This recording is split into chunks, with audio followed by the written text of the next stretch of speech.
muyassar bo'ldik. Rasululloh sallallohu alayhi vasallam sunnatlardan bir sunnatni Alloh ukamizga nasib etganini hammamiz uzoq yaqinda qutlab tabriklash uchun yig'ildik. Shuning uchun biz ham bu xonadonni, Shohirjon akamizni va Fuad ukamizni, bu oilani mana shu ulug' munosabat bilan muborakbod qilamiz. To'ylari qutlug' bo'lsin, muborak bo'lsin. O'shqanlar bilan qo'sha qarashib, vaqtli sog'liqli bo'lib, bu dunyoda ham, oxiratlar ham obod bo'lishini Allohdan so'rab qolamiz. Musulmonlarni har bir nafaslari, har bir qadamlari, har bir kunlari foydali, manfaatli, oxirat uchun bir manfaat hosil bo'ladigan tarzda o'tishni Rasululloh sallallohu alayhi vasallam orzu qilganlar va shunga yarasha targ'ib qilganlar.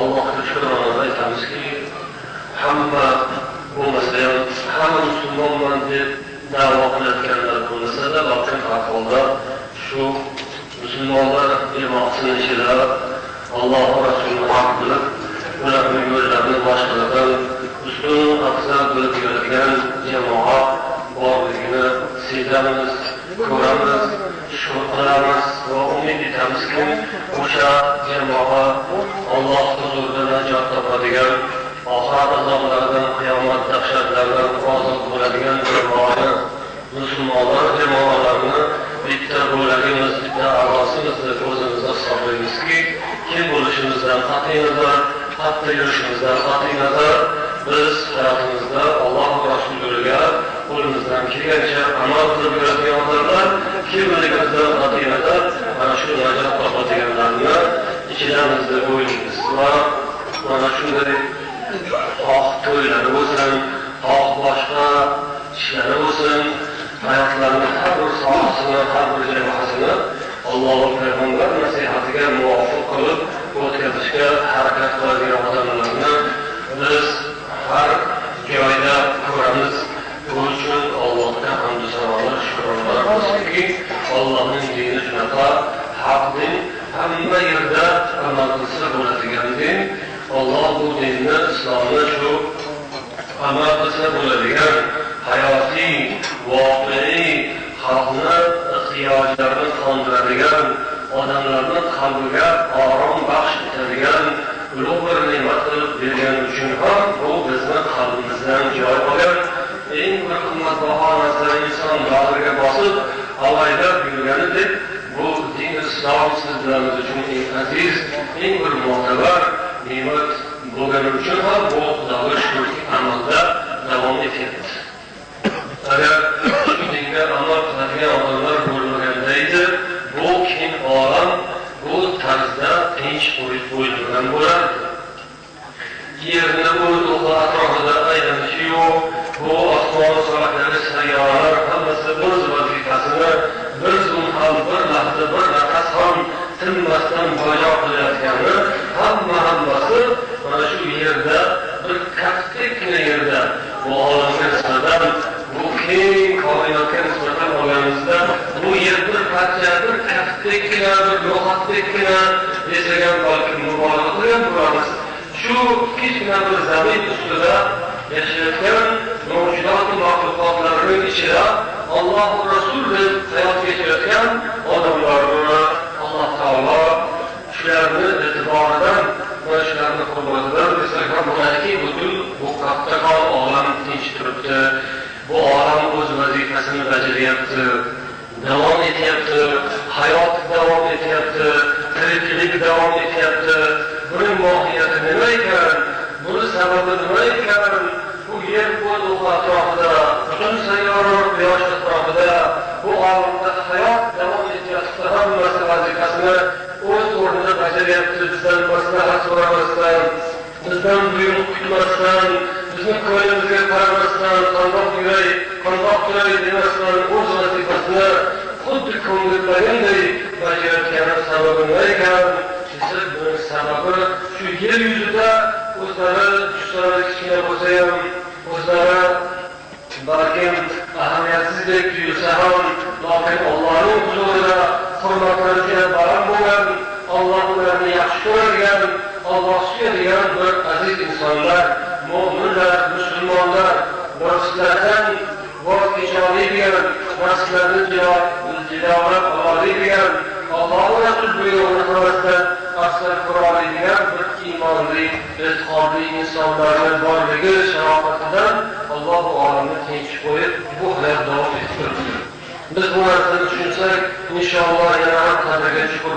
ko'rgan bo'lamiz Xudo xolasa. O'ylaymizki sizlar biz mana shunaqangi Alloh suygan insonlarning bittasi bo'lishini orzu qilamiz, umid etamiz. Alloh payg'ambarimizni yaxshi ko'ramiz va Alloh payg'ambarimiz inshaalloh bizni yaxshi ko'radi degan orzu bilan, umid bilan, ishonch bilan biz mana shu islom yo'lida yurib boramiz. Ular ba'zi bir yo'l-yo'lakay bo'ladigan insonlardan va ba'zi bir sinovlardan hech og'rimasdan, hech bundan jazo qilmasdan, achchiq qilmasdan, balkim safolat bilan, sabr bardosh bilan bu shikoyatlarimizni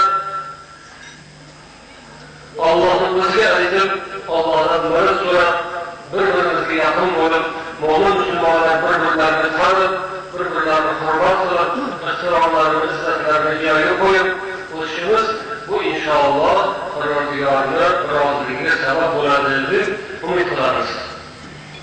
Vakamizni yaxshi so'zlardan tasdiqladik, rahmat. Bu o'rinda mana shu axloq masalasi haqiqatan ham muhim ekan. Alloh payg'ambarimiz sollallohu alayhi vasallamga Makkadagi og'ir kunlarda Makka bosqichida nozil etgan oyatlarning ichida A'udhu billahi minash shaytonir rohim va innaka la'ala xuluqin azim deb Parvardigor Rasulullohni o'zi maqtagan edi. Siz juda bir ajoyib yuksak xulq va odob sohibisiz deb Alloh Rasulullohning xulq va atvorlarini o'sha Makka bosqichida maqtadi. Makka og'ir vaqt edi. Mushriklar kofirlarning tazyiqi, zulmi haddan oshib turgan bir paytda ham Rasulullohning xulqlari, axloqlari buzilmagan, yo'q bo'lmagan. Bir zarracha Allohning yo'lidan uzoqlashmaganlar, aqldan adashmaganlar. Allohdan so'raymiz, ilohim mo'minman, musulmonman deb umid bilan yashayotgan odamlarga ham, hammamizga Alloh shu axloqni, xulq va atvorini mustahkam qilib berishini Xudodan so'raymiz. Namoz qanday farz bo'lsa, ro'za qanday farz bo'lsa, zakot, haj qanday farz bo'lsa, mo'min musulmon odamning hurmatiga xuddi ham farz. Lakin shunday odamlar yo'q emaski, namozni o'qiydi, ro'zani tutadi, zakotni, hajni ado qiladi, ammo musulmonning hurmatini bilmaydigan odamlar ham bor. U bilmaydiki, Alloh taoloning Ka'basini go'yoki vayron qilayotganday, og'irligidan ham ko'ra qattiqroq gunoh qilayotganini. Ana shu Rasululloh sollallohu alayhi vasallam mo'min musulmonlar bir-birlarini izzat ikrom qilib, hurmatlarini joyiga qo'yib, qadrlarga yetib yurishlarini ko'p ta'kidlaganlarni yana bir karra eslab, Allohni bu aziz bandalari, mo'min musulmon bandalarini ilohim hurmatlarini joyiga qo'yib, ularni roziliklariga sazovor bo'lib, xushnularga sazovor bo'lib o'tishlik baxtni ham Xudo hech kimdan darab tutmasin deymiz. Inson bo'lib bu dunyoga kelib, bir odamga ozor berib, dilozor degan bir yomon nomni olib dunyodan ketishlik baxtsizlikdan Xudo asrasin deb o'zimizni haqimizga ham, boshimizdan haqqiga ham duo qilamiz. Bugun to'ylar o'tayotgan va to'y o'tkazayotgan barcha muhofazat sohiblariga yana bir karra tashakkur bildiramiz va bu to'y mana shu majlis inshaalloh qo'ldan kelgancha islomni amallarga, buyruqlarga rioya qilish uchun yana bitta kichkina qadam, bir kichkina xizmat inshaalloh. Bu xizmatlarni Alloh tarafdan xizmatlar qatorida qabul etib, bu aziz savoblar berishini o'zidan so'rab, bu xonadonga qadamdan yaqin keladigan kelinimizga, kuyovimizga, ikkilarga baxt-saodat qilamiz. Subhanallohumma va bihamdik, ashhadu an la ilaha illa anta astaghfiruka va atubu ilayk. Allohumma barik lahumma va barik alayhima wajma'